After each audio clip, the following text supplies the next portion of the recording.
This is one thing that dramatically changed my release for the better, and that is the moment I understood the importance of having a soft hand and what that does near the point of release. So, when we have a soft hand, when we have a soft wrist, when we get near the point of release, that also softens our thumb, which then allows our thumb to exit the bowling ball correctly and faster, allowing us to increase our rev rate. Most bowlers make the mistake of creating unnecessary tension with their wrist, with their hand, which in return transfers that tension to their thumb, which makes them squeeze the bowling ball, which then delays the exit of their thumb out of the bowling ball, which contributes to a decrease in rev rate. So here I've got my beanbag chair, and I'm going to take my bowling ball and I'm only going to stick my thumb into the bowling ball, no fingers, and I'm just going to toss the bowling ball against the beanbag chair. And my focus is to relieve any tension that I have stored in my wrist, in my hand, in my thumb.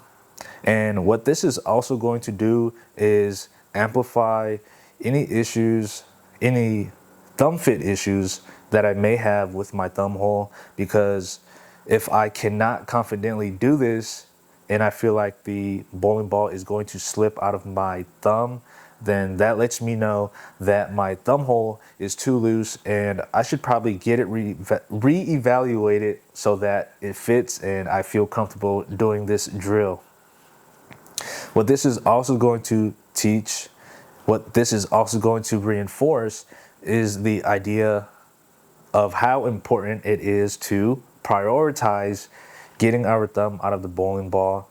And if you guys haven't watched my previous video where I broke down the bowling release into its simplest form, I talk about how it's broken down into two events. Event one, thumb comes out of the bowling ball, which is this. And then event two, the fingers creating rotation on the bowling ball, which is essentially the follow through. And so just by doing this, this kind of puts the correct framework of thinking of what's actually taking place when it comes to the release. Oftentimes people want to get too quick in learning. They want to learn things really fast. They want to do things really fast. But sometimes we've got to slow down and we got to go back to the fundamentals and really understand them, because that provides the basis of understanding. So remember, a soft hand allows your thumb to exit the bowling ball faster, which then allows us to create rotation sooner, which is then going to allow us to increase our rev rate, which then is going to make learning the yo-yo release a lot easier because you can do this.